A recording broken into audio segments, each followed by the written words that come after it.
All right. So Alex and me, when we got married, before we got married, we had to go through premarital counseling for individuals who, depending on what church you belong to or don't, what have you. So Alex, of course, being Orthodox, I just being plain old Christian, we had to fill out a form. And the form, whole lot of questions, like tremendous amount of questions. But at the end of the exam, as I like to call it, the couples exam, Father Jim Pappas told us that we were quite harmonious, which we were like, hey, we aced it. We're harmonious. Ooh. Ooh, right? We're harmony. We're harmonized. It's a beautiful thing, which is another one of those words that I like from time to time. But here we are 15 years later, and every now and again, we have to remind ourselves that we are this harmonious couple because how's that harmony thing going for you? Because I'm like, I don't feel really in harmony with you today. So I always find that interesting. But when I realize that we are thoroughly out of balance and I've reached a point where I just like, I don't even want to see your face. Can you just go into another room so we don't talk right now? It's generally because one of us, sometimes mostly me, is out of balance or out of harmony with ourselves, with our own selves. And yeah, I was gonna right? say, like, in harmony with each other. Yeah, that's a balancing act, but also to be in harmony with ourselves, to have all of the important areas of our lives feeling fulfilled, and I don't know, all the stuff that makes it harmonious. Makes you feel good about living. I really like this topic of finding harmony in life because it seems like the message that gets pushed, especially on women, is finding balance and that work-life balance. And it's all bullshit because it's just life. And so how are you finding that balance within yourself? I started working with a coach. I think I've mentioned this on some previous podcasts this season, Reish. I started working with a coach because I just was feeling out of sync. I was feeling like, what do I want to do with my life? What do I want to be when I grow up? And of course, I'm living my life and I am grown up and I'm doing all the things. And from the outside, friends were telling me like, gosh, you have it so put together and you're in all these places and doing all these things and you're so successful. And it's not that I'm not successful. I recognize my success. I see it. I embrace it. I celebrate it. I'm learning to get better at celebrating it. But I also wasn't feeling completely in alignment with what I want to be doing. And I couldn't figure out, I think it's part of the journey of life of figuring out what do we want to be doing? And am I doing that thing right now? And if not, how do I get there? And so I just think it's so interesting, Reish, that this idea of how things look from the outside compared to how we're really feeling on the inside. And that's what our guest today is going to talk about. Think Tank of 3 starts right now.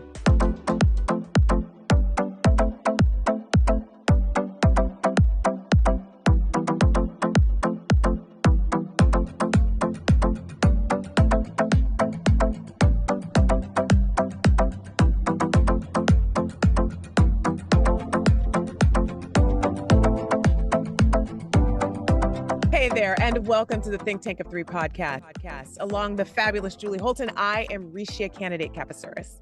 And our third today is an incredible woman. Her name is Donna Tashjian. She is a certified mastery life and health coach who has been a public speaker since 1990 and founded in 2016 a nonprofit called Vibrant Living. It's an organization that's focused on helping people live life to their fullest potential. Donna, welcome to the Think Tank of 3. Thank you. It's a pleasure to be here today. In your own words, what is harmony?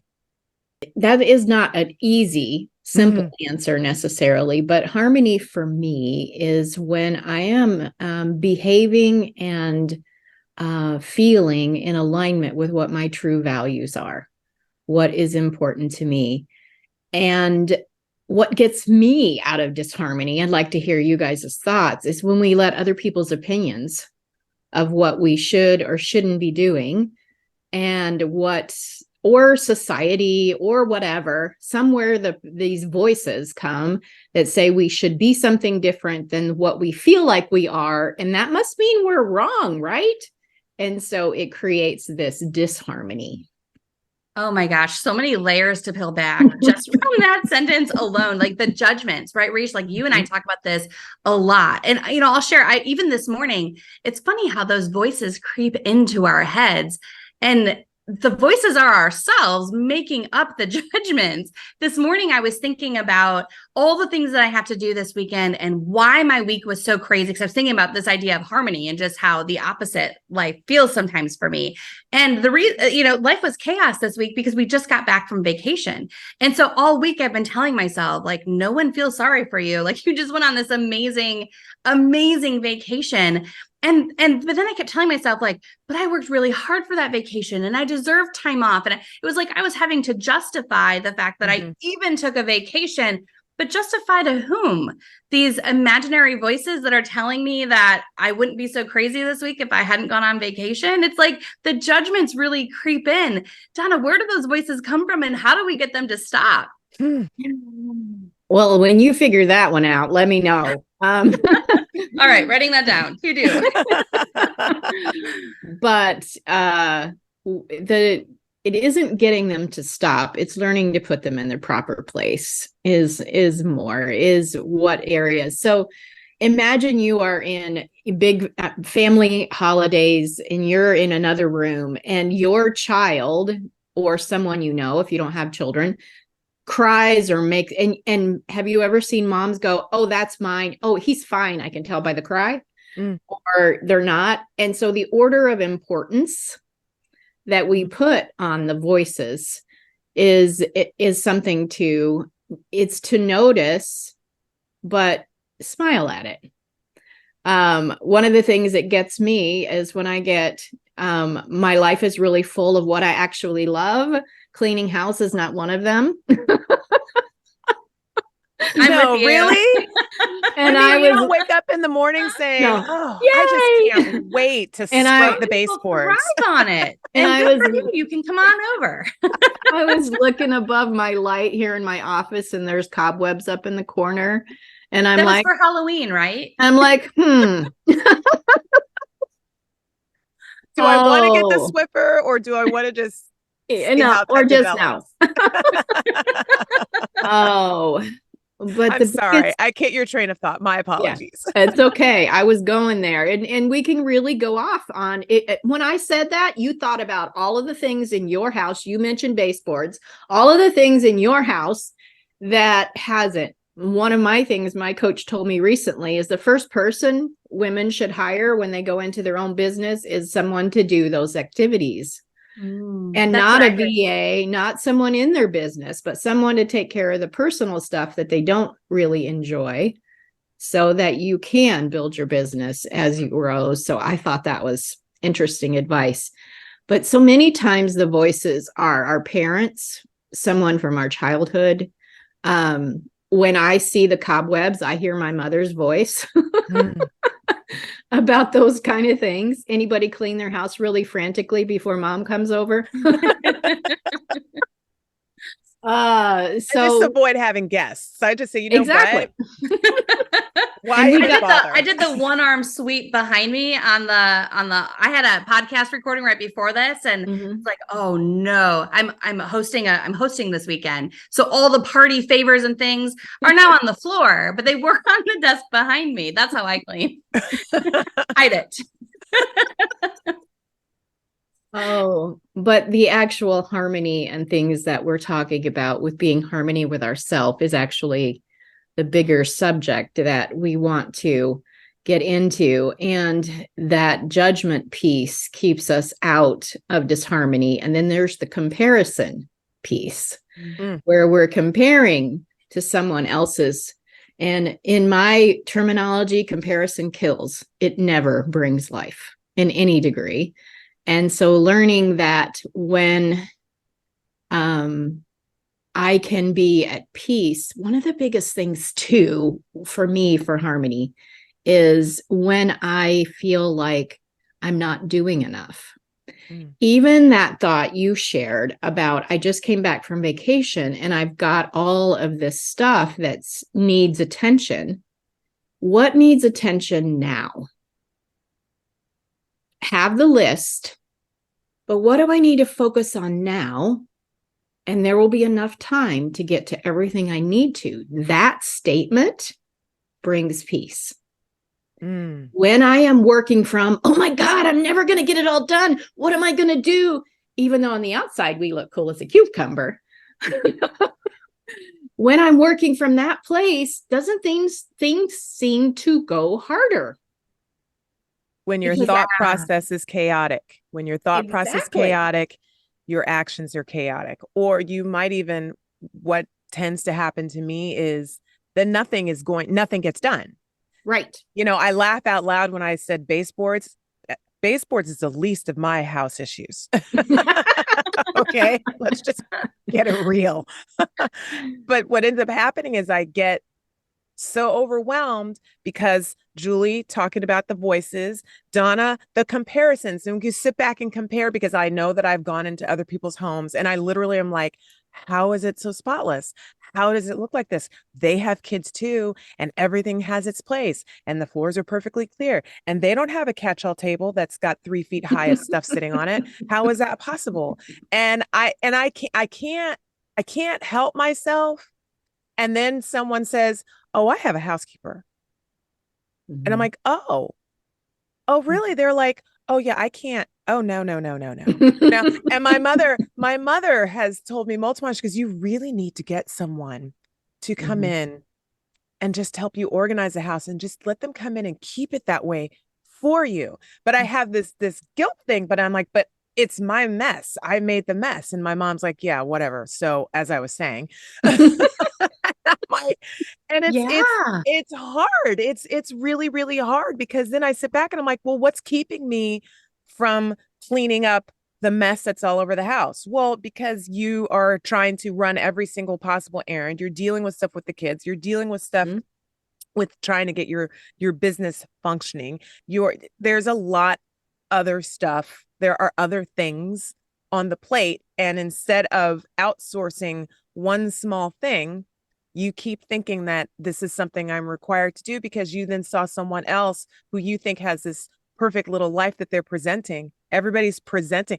There's a joke from Chris Rock years and years ago. It's like, when you go out on the first date, you're not meeting the actual person, you're meeting their representative.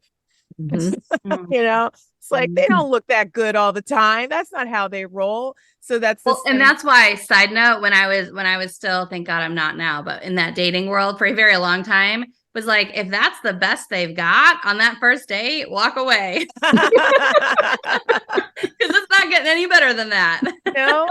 So it's interesting. It's tough. And then letting go. I think for me, the biggest one is the comparison, because there's always, well, this person is doing A, B, C, and D, and I should be able to do at least that too. And yet I'm not able to accomplish this other part. And then, and then she told me, she goes, your cousin has a 1-bedroom apartment. She has a housekeeper. I was like, oh. She goes, and she doesn't have kids. I'm like, oh. That comparison, Reish, I also think, and Donna, I'd like to hear your thoughts on this. I find that a lot of people don't actually know what they want.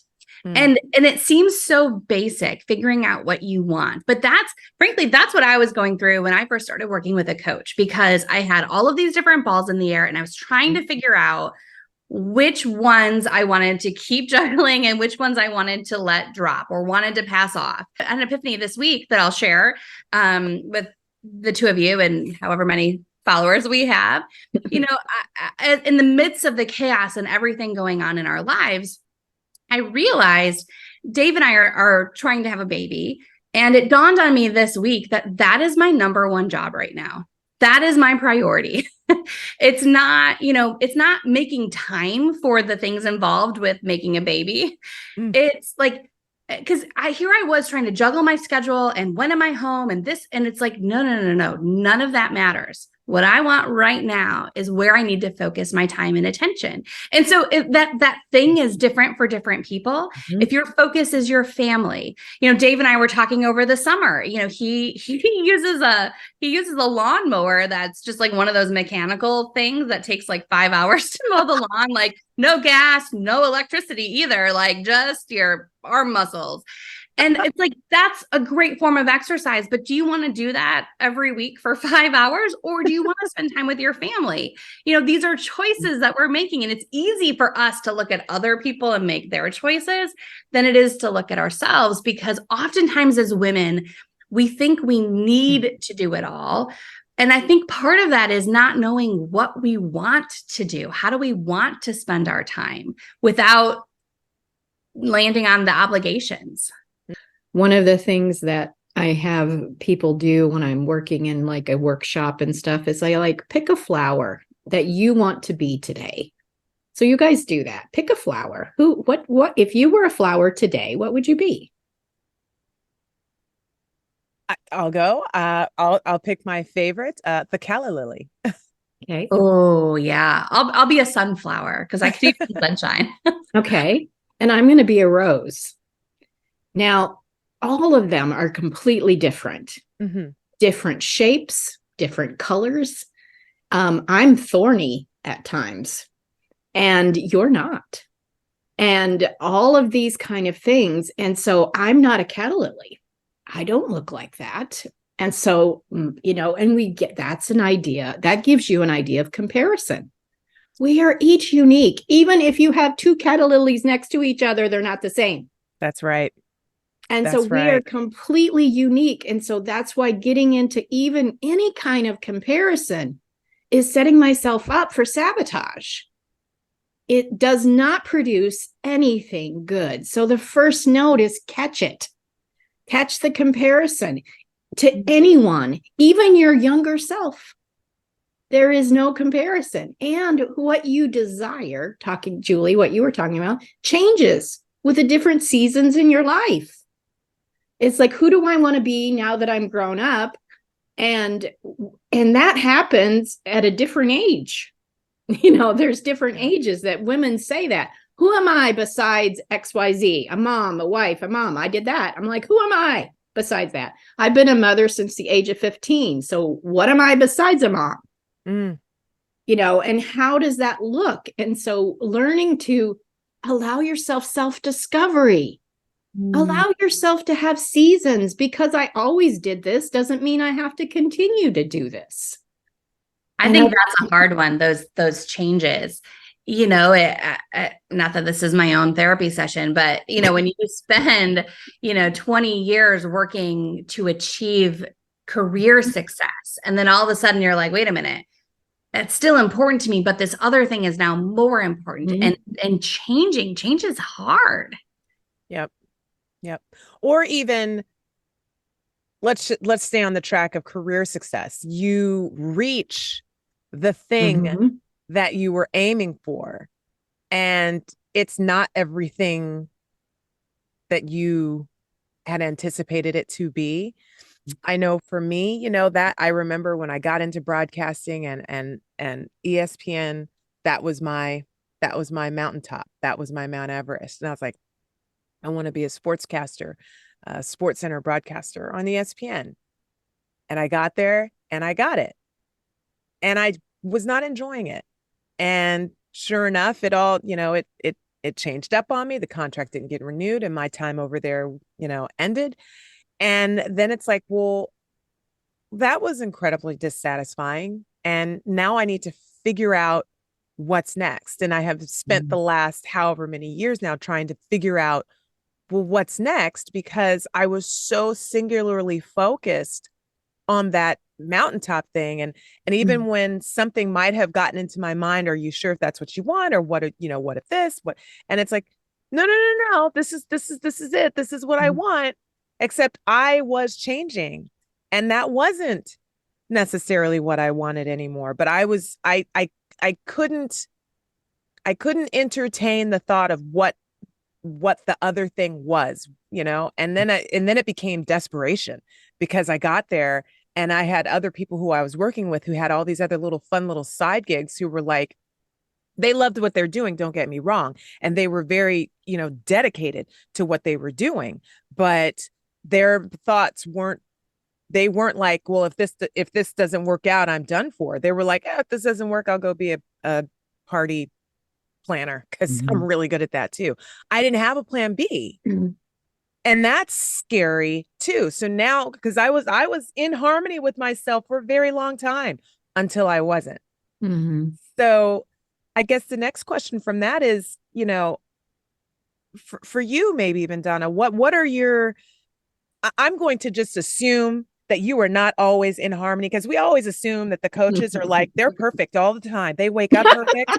They go through their days perfect. They go to bed perfect. And then it's a perfect day the next day too. Like in the Barbie movie, every day is Yeah, perfect. but Well, all figured out. all figured out. And then even in the Barbie movie, it wasn't figured out. Mm.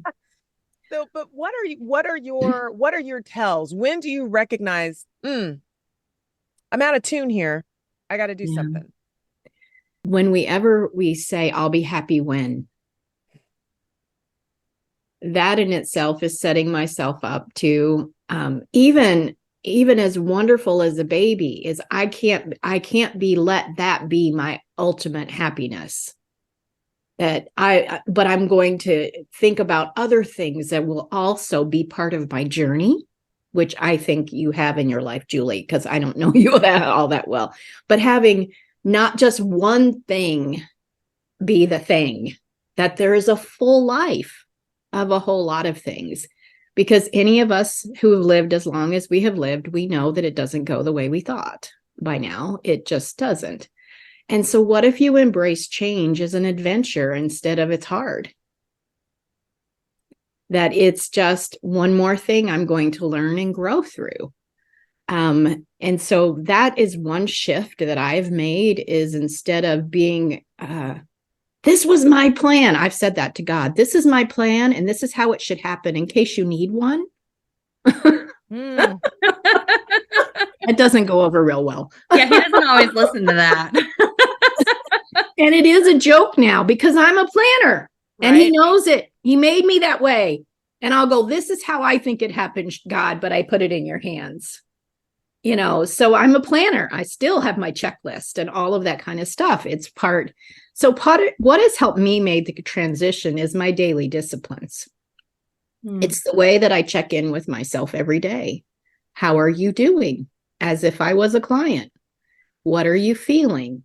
If I find myself getting irritated about stuff that has nothing to do with what I'm getting irritated with, if you know what I mean, it's like you're snapping at something and you're like, what's going on? So I get that time and spend time with myself or my coach and have those daily disciplines to check in. What are you feeling? What are your fears? And one of the biggest keys is addressing your fears right up front. I'm afraid that, let's talk about what you had said.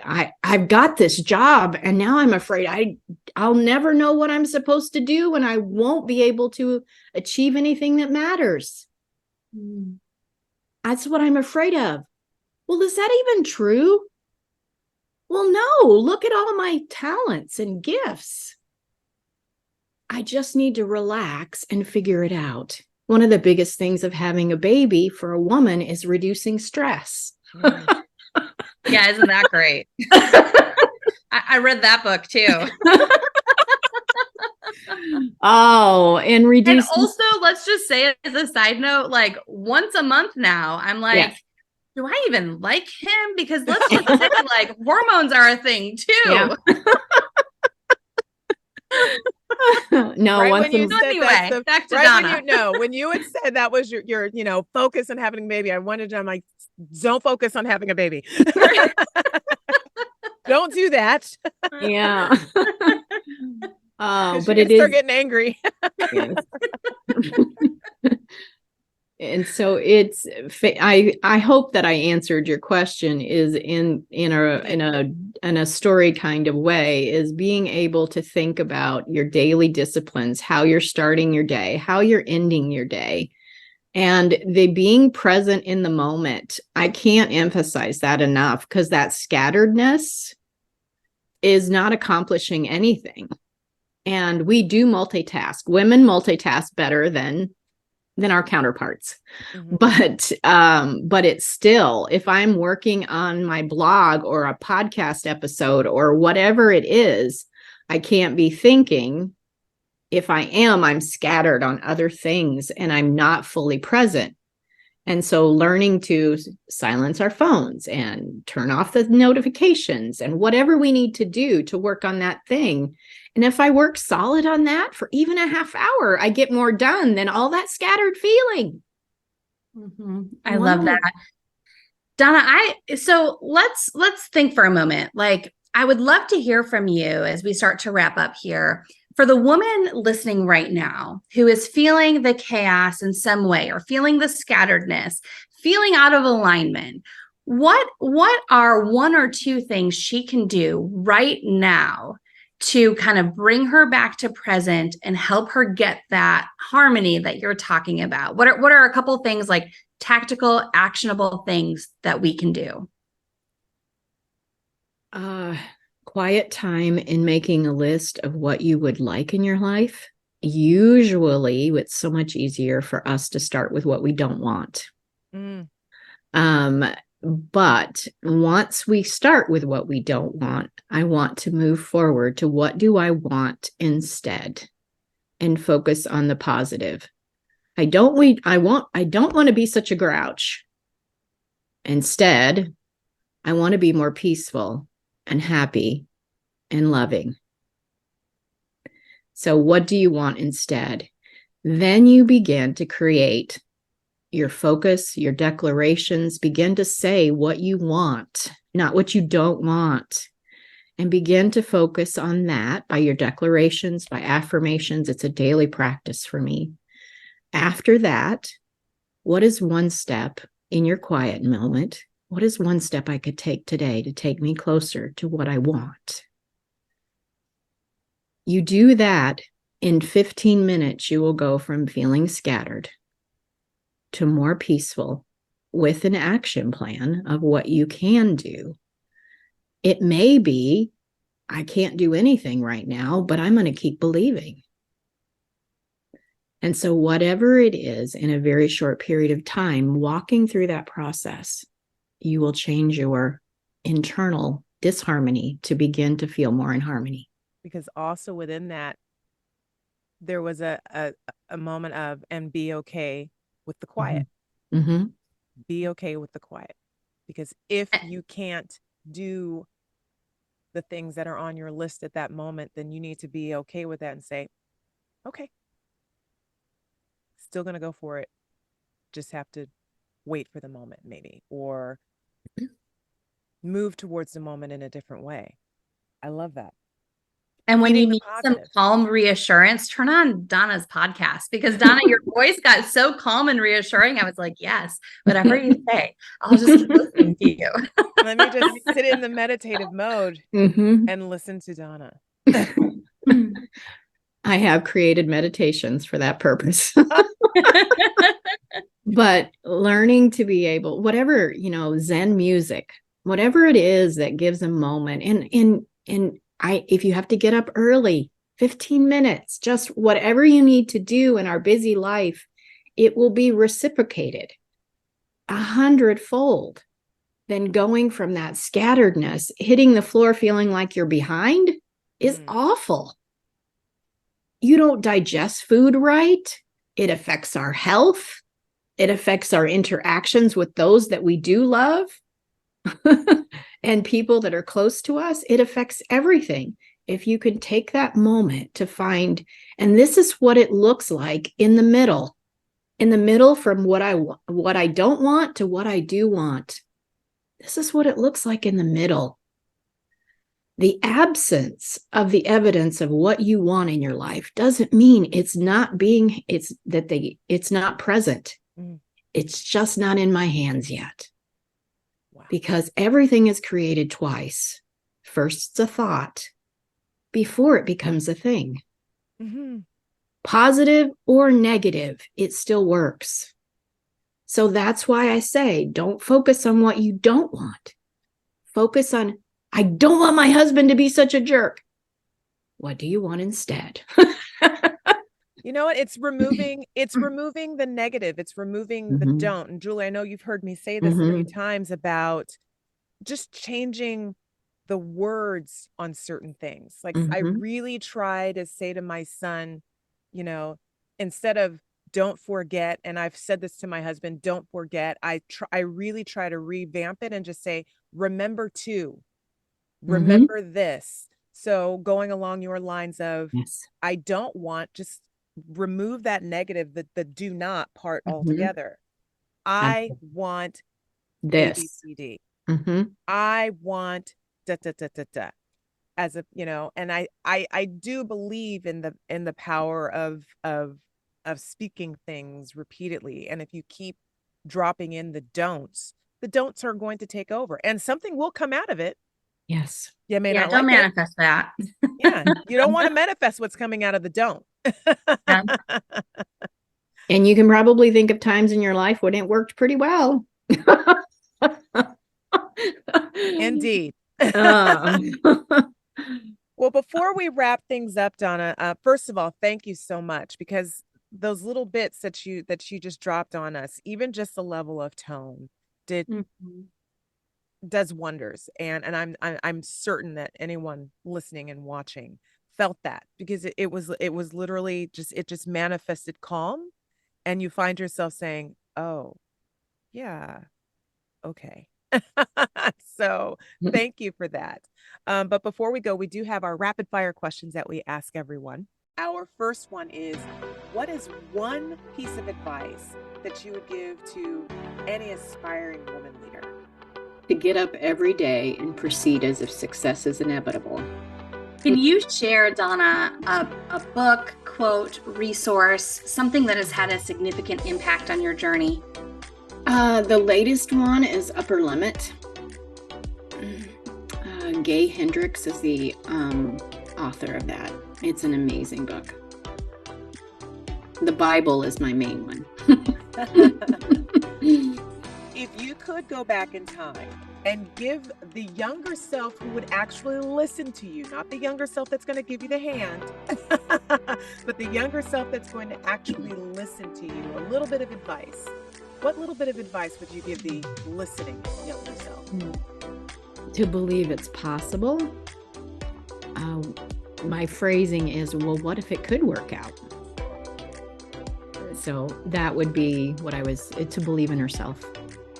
I love that. It's that idea of, before the world kind of puts that fear in us, or that disbelief that we can't do things, who would we become if we just never let that sink in? Right. It has been wonderful talking with you, Donna. Thank you so much. Thank you for those moments of calm, those bringing us back. You brought me back from a ledge. I seem to get on a ledge every time I get on the show, Julie. I don't know what we bring it out. I have to get talked down, and we keep bringing in people that are continually talking me down, and it's a beautiful thing. So thank you. Real for talk, that. right? Real life. And that will do it for this episode of the Think Tank of Three podcast. But please, before you click away, remember to hit that subscribe button and like us. And we'll see you all next week.